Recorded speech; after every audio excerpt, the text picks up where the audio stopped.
আসসালামু আলাইকুম ওরহমতুল্লাহ। সুপ্রিয় শিক্ষার্থীবৃন্দ, আশা করি তোমরা সবাই ভালো আছো। এই ভিডিওটা তৈরি করছি নবম শ্রেণীর শিক্ষার্থীদের জন্য। 2024 সালের নবম শ্রেণীর ডিজিটাল প্রযুক্তি বইয়ের শিখন অভিজ্ঞতা 6 বা অধ্যায় 6 ডিজিটাল প্রযুক্তি এবং বৈচিত্র্য এর সেশন 3-এর 174 থেকে 176 পৃষ্ঠার সমাধান নিয়ে আজকে আমরা আলোচনা করব। তোমরা যারা এখনও অন্যান্য বিষয়ের ভিডিওগুলো দেখোনি তারা আমাদের চ্যানেলের প্লেলিস্ট অপশন থেকে ঘুরে আসতে পারো। সেখানে নবম শ্রেণীর বাংলা, ইংরেজি, গণিত, বিজ্ঞান, ডিজিটাল প্রযুক্তি, স্বাস্থ্য সুরক্ষা, জীবন ও জীবিকা, ইসলাম শিক্ষা, শিল্প ও সংস্কৃতি এবং ইতিহাস ও সামাজিক বিজ্ঞান প্রতিটা বিষয়ের জন্যই আলাদা আলাদা করে প্লেলিস্ট তৈরি করা আছে। তোমাদের যাদের যে বিষয়ের ভিডিওগুলো দরকার খুব সহজে এখান থেকে দেখে নিতে পারবে। আমাদের আজকে আলোচনার বিষয় সেশন 3 ডিজিটাল প্রযুক্তি ব্যবহারে নৈতিকতা। গত সেশনে আমরা ডিজিটাল প্রযুক্তি ব্যবহারের ইতিবাচক এবং নেতিবাচক প্রভাব সম্পর্কে জেনেছি। এই সেশনে আমরা ডিজিটাল প্রযুক্তির নেতিবাচক প্রভাব রোধে আমাদের করণীয় কী হতে পারে তা নির্ণয়ের চেষ্টা করব। সেই সাথে কয়েকটি ঘটনা বিশ্লেষণ করে ডিজিটাল প্রযুক্তি ব্যবহারের ক্ষেত্রে কোনটি নৈতিক আচরণ আর কোনটি নয় তাও জানব। মনে আছে নিশ্চয়ই, আমাদের কিন্তু একটি সেমিনারে মাল্টিমিডিয়া প্রেজেন্টেশনের কাজ করতে হবে, আর তারই প্রস্তুতি হিসাবে আমরা বিগত সেশনগুলোতে কাজ করে আসছি। এই সেশনের কাজগুলো আমাদের প্রেজেন্টেশনের ক্ষেত্রে সহায়ক হবে। তাহলে এসো, গত সেশনে আমরা ডিজিটাল প্রযুক্তির যেসব নেতিবাচক প্রভাব আলোচনা করে নির্ণয় করেছিলাম সেগুলো থেকে দুইটি চিহ্নিত করি। এবার দলগতভাবে আলোচনা করে সেই প্রভাবগুলো রোধের উপায়গুলো নিয়ে আলোচনা করে নিচের ছকে লিপিবদ্ধ করি। তো গত সেশনে আমরা অনেকগুলো নেতিবাচক প্রভাব নিয়ে আলোচনা করেছি, সেখান থেকে দুইটা আমরা এখানে চিহ্নিত করব এই খালি ঘরে, এবং সেগুলো প্রভাব রোধে আমরা কি করতে পারি সেই করণীয়গুলো এখানে লিখতে হবে। তো চলো শিক্ষার্থীরা, আমরা এখন 174 পৃষ্ঠার এই যে 6.3 এটা পূরণ করি। ডিজিটাল প্রযুক্তির যে দুটি নেতিবাচক প্রভাব নিয়ে আমরা আলোচনা করব, এর মধ্যে 1 নম্বরে আছে কি মানসিক স্বাস্থ্যের সমস্যা। তো এই নেতিবাচক প্রভাব রোধে বা প্রতিকারের উপায়ে আমাদের করণীয় কি? প্রথমে ডিজিটাল প্রযুক্তি ব্যবহারের সময়সীমা নির্ধারণ করা, নিয়মিত বিরতিতে ডিজিটাল ডিভাইস থেকে বিশ্রাম নেওয়া, প্রকৃতির সাথে বেশি সময় কাটানো, বন্ধু বান্ধব ও পরিবারের সাথে সামাজিক যোগাযোগ করা। আরেকটা নেতিবাচক প্রভাব কী ছিল? ব্যক্তিগত গোপনীয়তা লঙ্ঘন। এক্ষেত্রে আমাদের প্রতিরোধে আমরা কী করতে পারি? অনলাইনে ব্যক্তিগত তথ্য প্রকাশে সতর্কতা অবলম্বন করা, ডিভাইসের নিরাপত্তা ব্যবস্থা শক্তিশালী করা, ডিজিটাল প্ল্যাটফর্মগুলোর গোপনীয়তা নীতি পড়া। লক্ষ্য করি, ডিজিটাল প্রযুক্তি ব্যবহারের ক্ষেত্রে নৈতিকতা বজায় রেখে দায়িত্বশীলভাবে কাজ করার গুরুত্ব কিন্তু অনেক। আমরা এবার কয়েকটা গল্প পড়ব এবং গল্পগুলো থেকে ডিজিটাল প্রযুক্তি ব্যবহারের ক্ষেত্রে নৈতিকতার বিষয়টি বিশ্লেষণ করব। এসো গল্পগুলো মনোযোগ দিয়ে পড়ি। ফটোগ্রাফি প্রতিযোগিতা। দীপুদের বিদ্যালয়ে ফটোগ্রাফি ক্লাব থেকে একটি ফটোগ্রাফি বা আলোকচিত্র প্রতিযোগিতার আয়োজন করা হয়েছে। অনেক শিক্ষার্থী সেই প্রতিযোগিতায় অংশগ্রহণ করে এবং প্রায় শতাধিক আলোকচিত্রের মধ্য থেকে একটি আলোকচিত্রকে বিজয়ী হিসেবে পুরস্কৃত করা হয়। কিন্তু বিজয়ী ঘোষণার পর সেই আলোকচিত্রটির চিত্রকর পুরস্কারটি প্রত্যাখ্যান করে। সে জানায় যে তার পাঠানো ছবিটি আসলে কোনো আলোকচিত্র নয়, বরং কৃত্রিম বুদ্ধিমত্তার সহায়তায় কিছু কমান্ড লিখে তৈরি করা একটা ছবি। Website hacking. EIDL872 নামের একজন হ্যাকার একদিন মজার ছলে একটি দেশের স্বরাষ্ট্র মন্ত্রণালয়ের একটি ওয়েবসাইট হ্যাক করে। সেখানে সেই দেশটির নাগরিকদের অনেক গুরুত্বপূর্ণ তথ্য ছিল, যেগুলো ব্যবহার করে তাদের বিভিন্ন ধরনের ক্ষতি সাধন করা সম্ভব। তো EIDL872 সে তথ্যগুলোর কোনো অপব্যবহার না করে বরং মন্ত্রণালয়ের ঊর্ধ্বতন কর্মকর্তাদের সাথে যোগাযোগ করে তাদের ওয়েবসাইটে নিরাপত্তা ত্রুটির বিষয়টি জানায়। পরবর্তীকালে EIDL872 এর সহায়তায় দেশটি তাদের সকল গুরুত্বপূর্ণ মন্ত্রণালয়ের ওয়েবসাইটের নিরাপত্তা বৃদ্ধি করতে সক্ষম হয়। একাডেমিক কাজে কৃত্রিম বুদ্ধিমত্তা, এটা আরেকটা গল্প। নবম শ্রেণীর শিক্ষার্থীদেরকে আমাদের জীবনে ডিজিটাল প্রযুক্তির প্রভাব বিষয়ক একটি প্রতিবেদন লিখতে বলা হলো। শিক্ষার্থীরা সবাই তাদের নিজেদের জীবনে নানা ঘটনা বিচার বিশ্লেষণ করে প্রতিবেদনটি লিখল।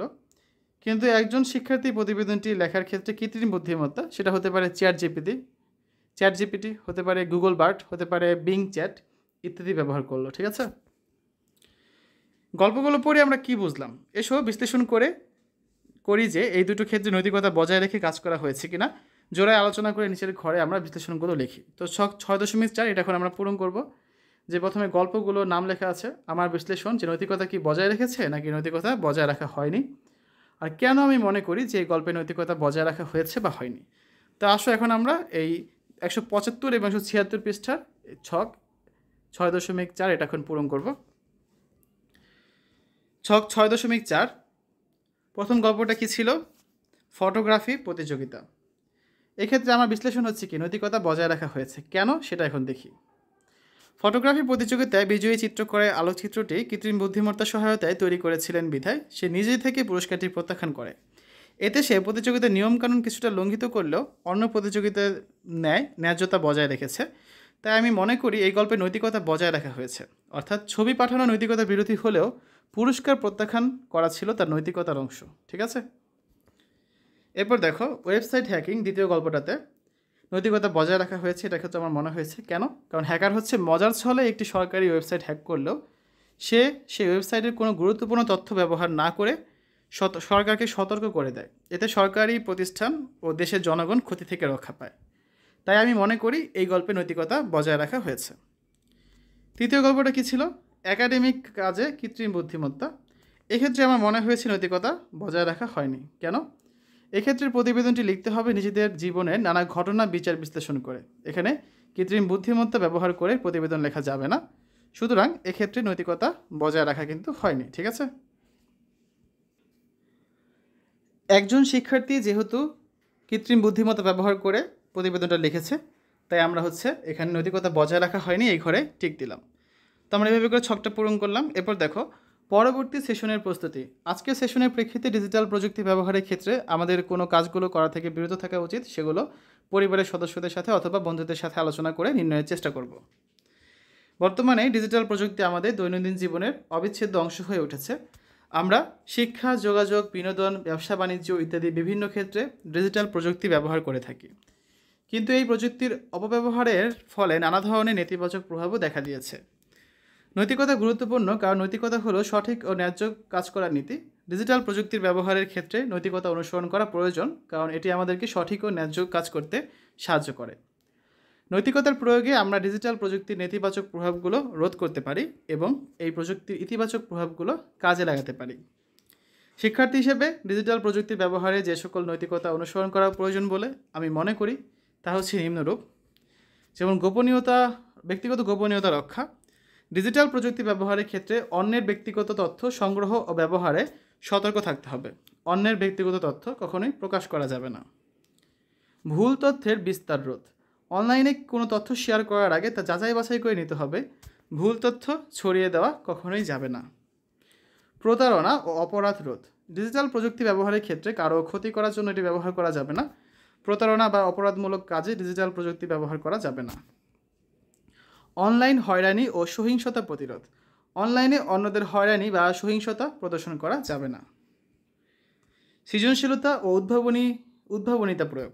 ডিজিটাল প্রযুক্তি ব্যবহারের ক্ষেত্রে সৃজনশীলতা ও উদ্ভাবনিতা প্রয়োগ করা উচিত। ডিজিটাল প্রযুক্তির ইতিবাচক প্রভাবগুলো কাজে লাগানো উচিত। অন্যের সৃজনশীল কর্মকে নিজের নামে ব্যবহার করা উচিত নয়, এটা এক ধরনের ক্রাইমের মধ্যে পড়ে। তো শিক্ষার্থী হিসেবে ডিজিটাল প্রযুক্তি ব্যবহারের ক্ষেত্রে নৈতিকতা অনুসরণ করা আমাদের দায়িত্ব। আমরা সকলেই এই নৈতিকতাগুলো মেনে চললে ডিজিটাল প্রযুক্তির নেতিবাচক প্রভাবগুলো আমরা রোধ করতে পারি এবং এই প্রযুক্তির ইতিবাচক প্রভাবগুলোকে আমরা কাজে লাগাতে পারি। এ ছিল আজকে আলোচনা। পরবর্তী ক্লাসে আমরা সেশন 4 নিয়ে আলোচনা করব, ডিজিটাল প্রযুক্তির দায়িত্বশীল ব্যবহার। ঠিক আছে, তো সকলকে পরবর্তী পর্ব দেখার জন্য আমন্ত্রণ জানাচ্ছি।